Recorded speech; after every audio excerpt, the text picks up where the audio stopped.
वहीं छत्तीसगढ़ में मौसम का मिजाज एक बार फिर से बदल रहा है। प्रदेश के कई इलाकों में जोरदार बारिश हो रही है। मौसम विभाग के अनुसार राज्य में जून महीने में कम बारिश हुई है, लेकिन जुलाई के महीने में अच्छी बरसात होगी। मौसम विभाग के अनुसार आने वाले 3 दिनों में राज्य के ज्यादातर जिलों में जोरदार बारिश होगी, वहीं कुछ जिलों में मध्यम बारिश होगी। मानसूनी गतिविधियां शुरू होने के बाद छत्तीसगढ़ के लोगों को गर्मी से राहत मिली है।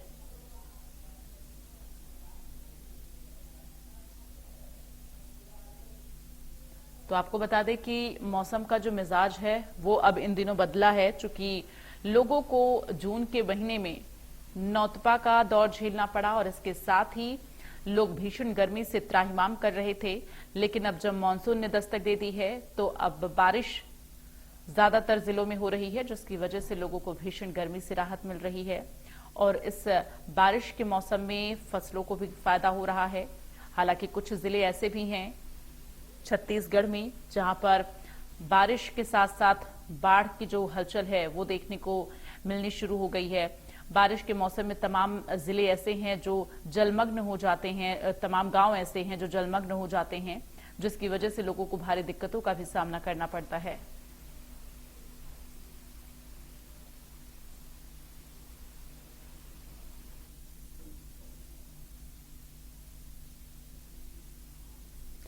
तो बारिश को लेकर मौसम विभाग की तरफ से अलर्ट जारी किया गया है। जुलाई महीने में अच्छी खासी बारिश होने की संभावना है, यानी कि जिन जिलों में और कुछ गांव ऐसे हैं जहां पर बारिश का पानी एकत्रित हो जाता है, तमाम ऐसे गांव हैं जो जलमग्न हो जाते हैं बारिश के सीजन में।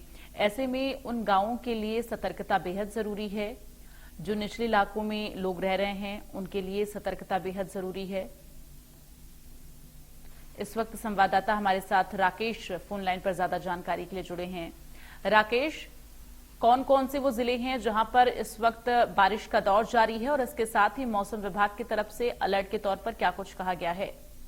देखिए दीप्ति जी, मैं बताना चाहूंगा कि बलरामपुर जिले से लेकर पूरा संभाग तक कहा जाए कि जो बारिश है वो लगातार हो रही है, कंटिन्यू बारिश हो रही है। छोटे मोटे नाला जो है वो पूरे उफान पर हैं और एक चीज बड़ी बात बता दूं कि लगातार अगले 3 दिनों से ये बारिश अलर्ट मौसम विभाग ने किया है कि और जो प्रशासन है वो लगातार निगरानी पर तो है ही, लेकिन पुलिस विभाग की यदि बात करें तो जहाँ पे नाले हैं, जो बड़े बड़े नाले हैं, जो आवागमन होता है, वहाँ पर भी इनकी निगरानी है। हालांकि मैं बात बता दूं आपको कि जो किसान हैं वो तो खुश हैं, लेकिन कहीं न कहीं दिक्कतों का सामना करना पड़ रहा है। जो किसान है घर से बाहर नहीं निकल पा रहे हैं, लोग जो हैं वो घर से बाहर नहीं निकल पा रहे हैं, अपनी खेती बाड़ी की ओर नहीं जा पाए, कहीं अपने काम की ओर नहीं जा पा रहे हैं। तो ये समझा जा सकता है कि जो बारिश का दौर है वो लगातार जारी है और रुक रुक कर बारिश जिले में हो रही है। हालांकि ये भी बात बता दूं कि पूरे संभाग, अंबिकापुर संभाग पूरे बारिश का दौर से अभी गुजर रहा है। कहीं न कहीं जो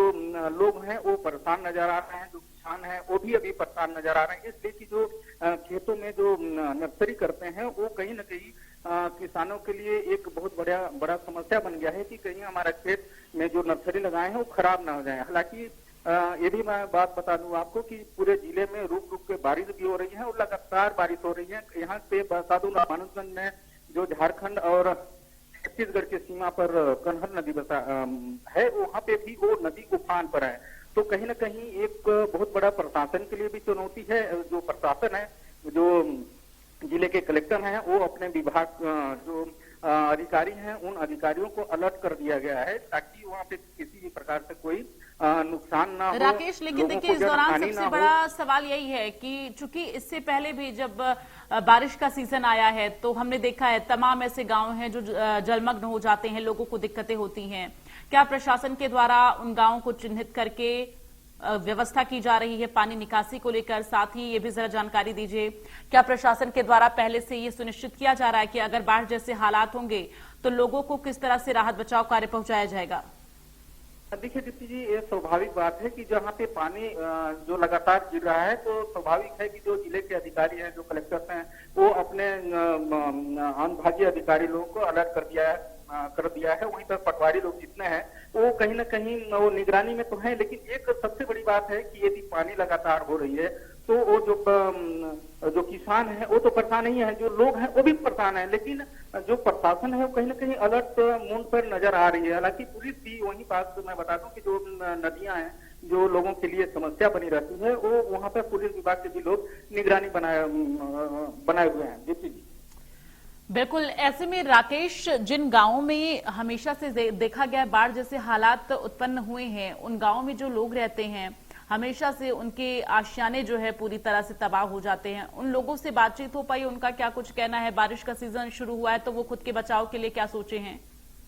दीप्ति, गांव के जो ग्रामीण हैं वो कहीं ना कहीं परेशान हैं, और जो छोटे छोटे घर हैं, जो खपड़े से घर हैं, वो लोग घर से बाहर नहीं निकल पा रहे हैं। कहीं ना कहीं एक चुनौती भी है कि कैसे काम करने जाएं, और उन लोगों के लिए बहुत एक समस्या भी बना हुआ है कि वो लोग आखिर कैसे करें, क्योंकि गांव के ग्रामीण हैं, गरीब व्यक्ति हैं, उन गरीब व्यक्ति कहाँ जाए। हालांकि जो प्रशासन की बात यदि आप कह रही हैं तो प्रशासन लगातार वहां पर तो काल तो नहीं पहुंच सकता, लेकिन कहीं ना कहीं सूचना के बाद तो प्रशासन पहुंचेगा ही। लेकिन एक बात, बड़ी बात, कि जो गांव के ग्रामीण हैं वो छोटे छोटे घर में रहते हैं, खपड़ेल के घर में रहते हैं, वो तो स्वाभाविक है कि घर क्यों ना, पानी जैसे ही गिरेगा तो गांव के लोग तो परेशान होते ही हैं। लेकिन एक बहुत बड़ी बात है कि जो जिले के अंदरूनी इलाके हैं, गांव हैं, वहाँ के जो गांव के ग्रामीण हैं वो बाहर नहीं निकल पा रहे हैं।